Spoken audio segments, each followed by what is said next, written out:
começou-se a questionar várias nuances, vamos dizer assim, né? E a maior delas foi a questão dos créditos, porque imagine você, um estado que está localizado, por exemplo, em São Paulo, um estabelecimento que está localizado no estado de São Paulo, melhor dizendo, ele compra mercadorias ali do próprio estado de São Paulo, por exemplo. Então, ele compra ali dentro uma alíquota interna de 18% e ele compra para revender, no nosso exemplo aqui. Então, ele compra, toma crédito de 18% e vai acumulando aquele crédito ali. Quando ele transfere, vamos supor que ele transfere para uma filial localizada no Rio de Janeiro. Pronto, então ele transfere para o Rio de Janeiro e lá do Rio de Janeiro ele vai vender. Então, quando ele transfere para o Rio de Janeiro, considerando a decisão do Supremo lá de 2021 da DC 49, ele faria essa transferência sem incidência do ICMS. Confere? Por quê? Porque ela não é devida, porque não existe circulação jurídica de mercadoria. Maravilha! Então, ele faz essa operação sem transferência. Porém, quando ele vender do estado do Rio de Janeiro, ele tributar o ICMS, ele vai ter que pagar o ICMS para esse estado, lembrando que são entes tributantes diferentes, né, unidades federativas diferentes. São Paulo vai cuidar da tributação do ICMS nas movimentações que acontecem no estado de São Paulo e o Rio de Janeiro vai cuidar do que acontece no Rio de Janeiro. Então, o que acontece? Eu vou acumular crédito em São Paulo, imagine que essa filial, ela nunca vende de São Paulo, ela sempre compra por lá, mas transfere para o Rio de Janeiro. Então, ela vai acumular crédito aqui em São Paulo, transfere para o Rio de Janeiro sem nada e tributa cheio no estado do Rio de Janeiro. Então, imagina, vai ficar sempre com uma apuração devedora no estado do Rio de Janeiro, com um montante alto, uma vez que ela não acumulou crédito, todas as operações dela são oriundas de transferência, ela nunca compra nada por essa unidade, e aqui em São Paulo ela vai manter créditos acumulados.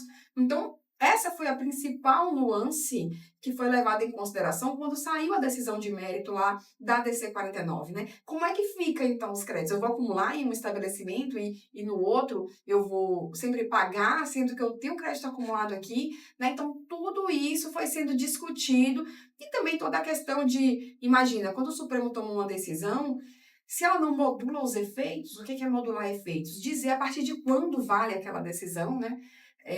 O contribuinte ele pode buscar os últimos 5 anos. Concorda comigo? Então, assim, tudo isso traria uma falta de segurança jurídica e um impacto muito grande para os cofres públicos, e foi aí que saiu a modulação dos efeitos da decisão.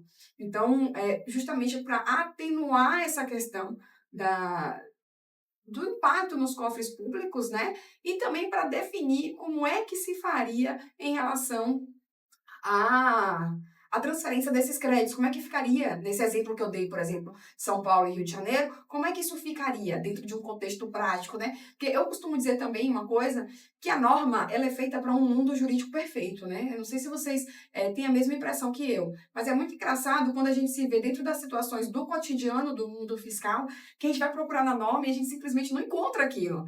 Porque acontecem muitas coisas no meio empresarial, né, dentro das operações, entre cliente e fornecedor, entre parceiros, entre os próprios estabelecimentos. Então, são coisas que a norma, geralmente, ela não traz ali muito bem detalhado, com muitas possibilidades. Muitas vezes a gente tem que tomar decisões com base em uma operação similar, uma analogia. Então, por isso que essas nuances lá foram sendo trazidas em relação a essa questão da DC 49, para se pensar, ok, essa decisão, ela permanece, está válida, mas ela vai produzir efeitos apenas a partir de 1º de janeiro de 2024 tendo que cada estado regulamentar como isso vai ser feito, essa transferência de créditos, e também assegurando ao contribuinte essa questão de que se nenhum se manifestar, ele vai fazer do jeito que ele quiser e está tudo ok, porque o Estado não regulamentou. Então, foi assim que findou essa DC 49 em 2023, né, trazendo essa questão da modulação dos efeitos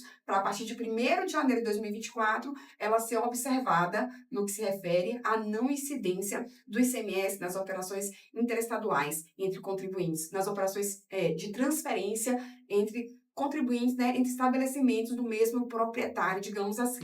E foi aí, então, depois de tudo, a gente findou a ADC 49, né? Finalmente chegamos ao fim ali, só que a repercussão dela continuou acontecendo, porque foi publicado pelo CONFAS o convênio 178, que veio a regulamentar essa decisão do STF na DC 49. Só que teve um porém. Esse convênio 178, ele trouxe como se fosse obrigatória a transferência de créditos nas operações interestaduais, né? Justamente porque, olha o exemplo, lembra do exemplo que eu dei quando eu falei de São Paulo e Rio de Janeiro? Então, ele trouxe lá o convênio 178 como obrigatória a transferência dos créditos. Só que não foi isso que a decisão lá na DC 49 disse. O Supremo, ele disse que era facultada a transferência dos créditos, não que era obrigatória. Então, aí mais desdobramentos. E isso ficou mais evidente ainda quando o próprio governo, ele publicou, o nosso legislativo, ele publicou a Lei Complementar 204, que alterou a Lei Candir, que é a nossa Lei Complementar 87, para dizer que era facultada essa questão da transferência dos créditos. Então, a gente tinha ali um convênio que infringia o que estava descrito na própria lei. A lei veio para regulamentar a decisão da DC 49. Então, vocês percebem como existe toda uma construção, lembra da pirâmide, né? Quem é aluno do SF 360 com certeza vai se identificar aqui, porque a gente fala muito sobre a pirâmide das normas, né? A gente tem primeiro como base a Constituição Federal. Tá vendo que tudo que a gente pensa de conhecimento, ele precisa ser feito de forma estruturada, por isso que não é diferente no crescimento e no desenvolvimento da sua carreira dentro do setor fiscal. Você não pode começar pelo topo da pirâmide, não faz sentido, você tem que começar pela base, a base é importante. Então, eu tenho ali a Constituição Federal, que dá subsídio, né, a tudo que está disposto no nosso mundo tributário, no nosso mundo fiscal. Depois vem a lei complementar, né, que vão ser as normas infraconstitucionais, primeira delas as leis complementares. Depois vem as leis ordinárias e aí vem normas que não são lei, né? Como é o caso do convênio. Então, o convênio, ele não pode infringir o que está disposto na lei. Então, se a Lei 204 trouxe como facultada a transferência do crédito, não poderia o convênio 178 tratar isso como obrigatório. E foi por isso que veio agora, então, no mês passado, o convênio 109, que revogou o 178, que foi esse primeiro, foi publicado depois da DC 49, né, para regulamentar essa questão das transferências. E aí, então, finalmente, a gente teve o convênio 109, trazendo como facultada essa transferência. Só que os estados não são bobos nem nada. Eles não são bobos nem nada. Então, do jeito que eles desenharam o convênio, e aí existe uma série de discussões já no meio jurídico acerca da possibilidade ou não de algumas coisas, algumas limitações que o convênio trouxe, algumas definições que o convênio trouxe, porque, por exemplo, o convênio ele fala da base de cálculo, né? E a base de cálculo é tema reservado à lei complementar. Então, já existe uma discussão jurídica em torno da constitucionalidade ou não desse convênio em alguns dos seus aspectos.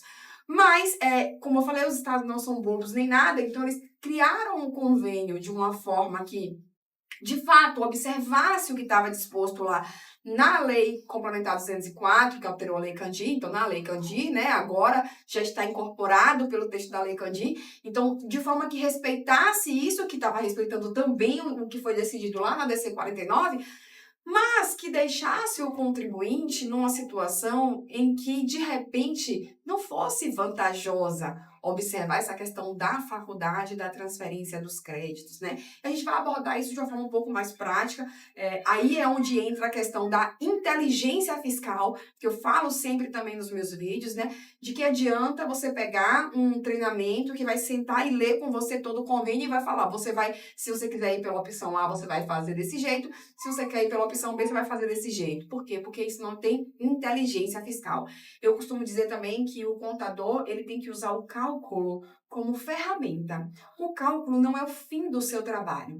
O seu trabalho é entender a operação e aplicar de forma mais vantajosa para o negócio. Se você utiliza o cálculo como fim e não como meio, você não está usando, você não está se valendo da inteligência fiscal, que é o que vai fazer a diferença no seu trabalho. Então, via de regra, você deve ter procurado aí um convênio na internet, um vídeo na internet que te ajudasse a entender, interpretar o que está escrito no convênio, que também não é fácil, porque quando a gente vai para a aplicabilidade da norma no que se refere à sua interpretação, tem gente que a gente vai conseguir várias pessoas interpretando, cada um vai interpretar de um jeito. Se forem 10, a gente pode ter 10 interpretações diferentes, ou até 20. Porque uma mesma pessoa pode falar, pô, eu tô entendendo desse jeito e desse também, não sei qual é o certo. Então, não que seja fácil entender a interpretação da norma, não é isso. Mas isso é muito pouco. Se você quer ter sucesso na sua carreira no departamento fiscal, você precisa muito mais do que interpretar a norma. Você vai interpretar a norma e numa situação dessa, como é a do convênio 109, considerando a faculdade que ela trouxe, você vai entender qual é o melhor negócio, né, qual é a melhor via para o seu negócio. É isso que vai fazer a diferença na sua atuação dentro do setor fiscal, tá? Então, assim, isso é imprescindível. Repito, se você veio aqui só atrás da interpretação pura e simples, você vai encontrar uma coisa muito maior. Aí depende. Você quer colocar aí para sair fumacinha da sua cabeça, então aí você está no lugar certo, porque você vai buscar, você vai encontrar muito mais do que isso. Você vai colocar a cabeça para pensar, né, e usar o cálculo apenas como ferramenta para trazer a melhor situação para o negócio para o qual você trabalha.